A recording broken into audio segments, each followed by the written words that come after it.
السلام علیکم ورحمۃ اللہ وبرکاتہ۔ ناظرین کرام، ایک بار پھر ہم تجوید القرآن کلاس میں آپ کی خدمت میں حاضر ہیں۔ ناظرین کرام، آج میں آپ لوگوں کے سامنے سورہ آل عمران کے 18ویں رکوع کی تلاوت کروں گا اور ہر روز کی طرح چند ایک آیات ہم قواعد کے مطابق سمجھیں گے۔ تو ناظرین کرام، آئیے اب تلاوت شروع کرتے ہیں۔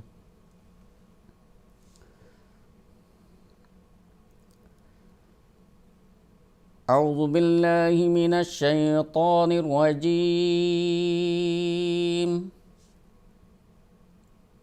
بسم اللہ الرحمن الرحیم۔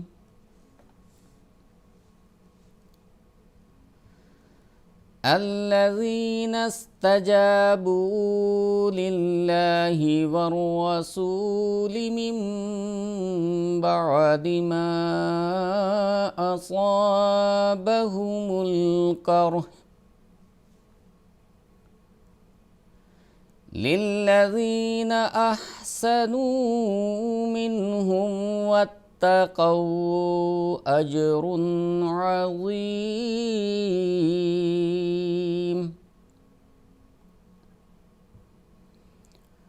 الذين قال لهم الناس إن الناس قد جمعوا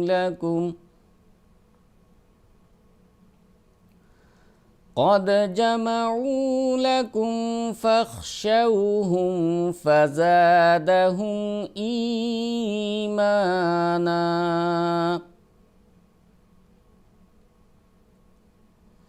وقالوا حسبنا الله ونعم الوكيل۔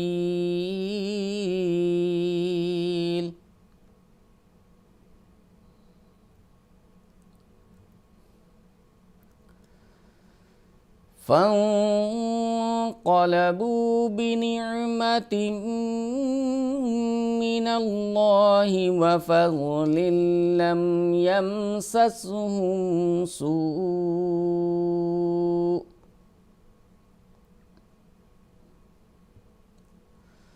سوء واتبعوا رضوان الله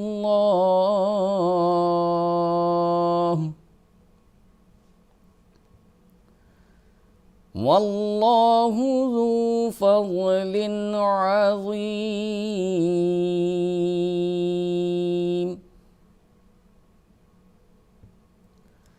إنما ذلكم الشيطان يخوف أولياءه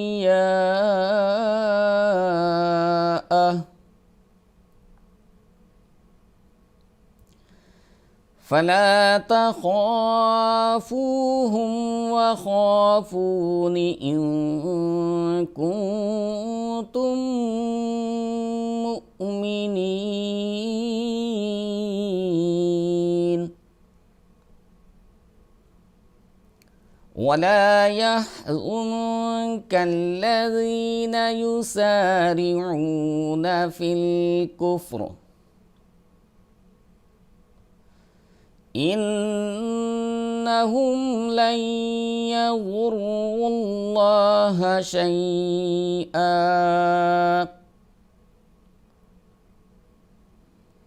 يريد الله ألا يجعل لهم حظا في الآخرة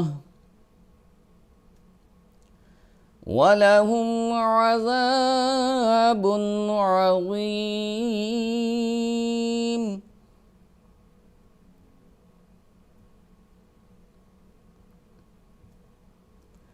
إِنَّ الَّذِينَ اشْتَرَوُا الْكُفْرَ بِالْإِيمَانِ لَن يَضُرُّوا اللَّهَ شَيْئًا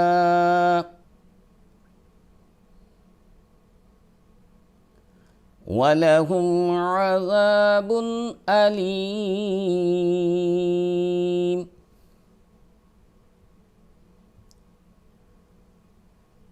وَلَا يَحْسَبَنَّ الَّذِينَ كَفَرُوا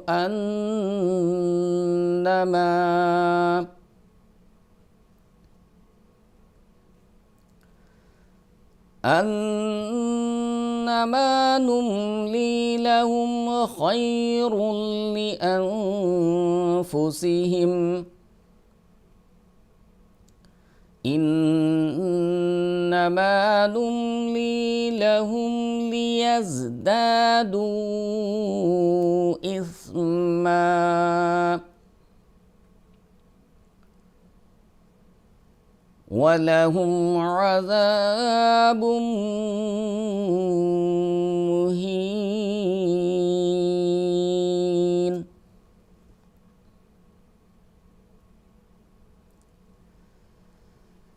مَا كَانَ اللَّهُ لِيَذَرَ الْمُؤْمِنِينَ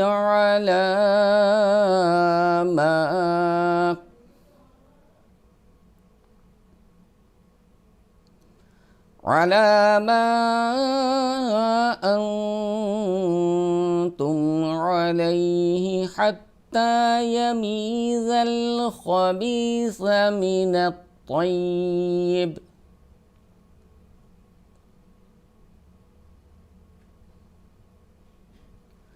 وما كان الله ليطلعكم على الغيب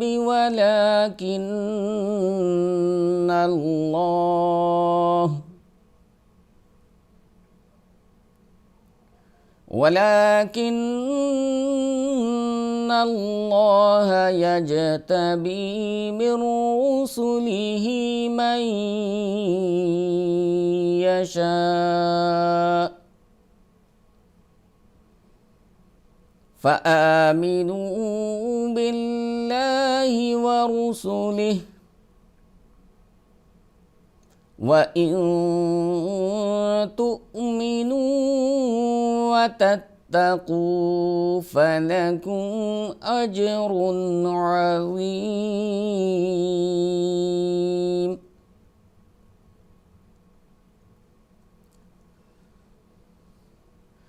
ولا يحسبن الذين يبخلون بما آتاهم الله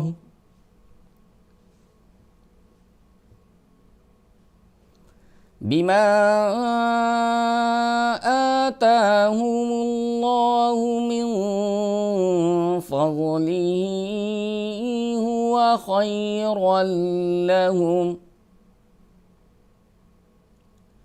بل هو شر لهم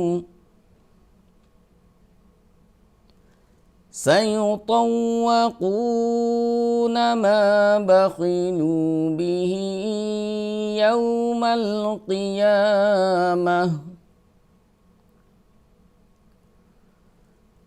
ولله ميراث السماوات والأرض والله بما تعملون خبير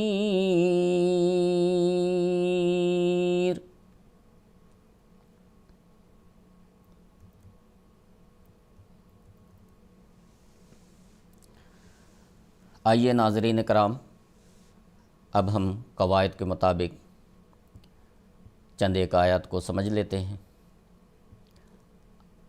الذین زال کو نرم ادا کیا جائے گا، نستجابو سین کو تھوڑا سخت ادا کیا جاتا ہے، للہ اللہ کے لام کو یہاں باریک ادا کریں گے چونکہ اللہ کے لام سے پہلے زیر ہے، والرسول اور را کو ہم یہاں پر پر ادا کریں گے چونکہ را پر زبر ہے۔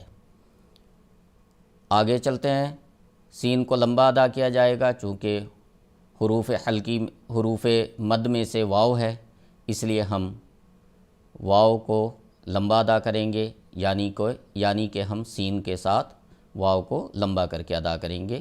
جیسے میں بتاتا ہوں، والرسولی، سین کو لمبا کریں گے۔ آگے یہ دھیان رکھیں کہ جب کبھی زیر زبر پیش ہو تو وہاں پر ہم لمبا نہیں کرتے ہیں، اس چیز کا خاص خیال رکھنا چاہیے کہ جہاں زیر زبر پیش ہو اس کو لمبا نہ کریں ہم۔ آگے چلتے ہیں، من بعدہ، بم بعد ما، من بعدی، یہاں پر نون ساکن یا تنوین کے بعد یہ اقلاب کا قاعدہ ہوتا ہے۔ نون ساکن یا تنوین کے بعد اگر با آ جائے، دوبارہ میں ریپیٹ کرتا ہوں، دھیان سے آپ اس کو سنیں اور یاد رکھیں۔ نون ساکن یا تنوین کے بعد اگر با آ جاتا ہے تو اقلاب کا قاعدہ ہوتا ہے۔ اقلاب کیا ہوتا ہے؟ اقلاب کے معنی ہیں بدل دینے کے۔ تو نون کو ہم میم سے بدل دیتے ہیں، جیسے کہ آپ یہاں پر دیکھ رہے ہیں کہ نون کے اوپر یہ میم لکھ دیا گیا ہے، چھوٹا سا میم آپ کو نظر آ رہا ہوگا۔ تو ہم نے کیا کرنا ہے؟ تو اس میم کو پڑھنا ہے، نون کو ہم نے نہیں پڑھنا ہے، یعنی کہ نون کو بدل کر ہم میم پڑھیں گے۔ تو یہ اقلاب کا قاعدہ ہوتا ہے۔ تو یہاں پر ہم کس طرح پڑھیں گے؟ من بعدی نہیں پڑھیں گے، مم بعدی پڑھیں گے۔ اور جب ہم یہاں پر میم کو ادا کریں گے تو غنہ کے ساتھ ادا کریں گے۔ تو میں آپ کو پڑھ کر بتاتا ہوں، وَالرَّسُولِ مِن بَعْدِ مَا، یعنی کہ ہم نون کی جگہ میم پڑھیں گے اور میم کو ہم غنہ کے ساتھ ادا کریں گے۔ آگے چلتے ہیں ناظرین کرام، اصابہم القرح، یہاں پر قاف کو پر کیا جائے گا، اسی طرح را کو بھی ہم پر کر کے ادا کریں گے، چونکہ را ساکن ہے۔ تو ما قبل کون سی حرکت ہے اس کو ہم دیکھیں گے، چونکہ ما قبل زبر ہے، فتح ہے، اس لیے ہم یہاں پر را کو بھی پر ادا کریں گے، اور قاف تو پر حروف میں سے ہی ہے، یہ قاف کبھی نہیں بدلتا، ہمیشہ پر ہی ادا کیا جاتا ہے۔ للذین، زال کو نرم ادا کریں گے، احسنوا منہم، یہاں پر نون کا غنہ نہیں ہوگا چونکہ ہا حروف حلقی میں سے ہے، یہاں پر ہم نون کو غنہ نہیں کریں گے۔ واتقوا اجر عظیم، یہاں پر بھی آپ خیال رکھیں کہ را کو یہاں پر کیا جائے گا، لیکن یہاں پر غنہ نہیں کیا جائے گا چونکہ آگے عین حروف حلقی میں سے ہے، اس لیے ہم یہاں پر را کو پر ادا کریں گے لیکن ہم غنہ نہیں کریں گے۔ عظیم، را کو بھی ہم پر ادا کرتے ہیں، یہ بھی پر حروف میں سے ہے، اور آخر پر چونکہ مد عارض ہوگا اس لیے ہم ذا کو ہم لمبا کر کے ادا کریں گے۔ یہاں پر جب ہم وقف کریں گے تو ہم کھینچ کر لمبا کر کے یہاں پر رکیں گے۔ کس طرح میں تھوڑا سا آپ کو بتا دیتا ہوں، یہاں پر بھی وَاتَّقَوْا أَجْرٌ عَظِيمٌ، ذا کو پر کیا جائے گا اور لمبا کر کے ہم رکیں گے۔ تو ناظرین کرام، آج کے لیے بس اتنا ہی، انشاءاللہ اگلے ایپیسوڈ میں پھر ملاقات ہوگی۔ السلام علیکم ورحمۃ اللہ وبرکاتہ۔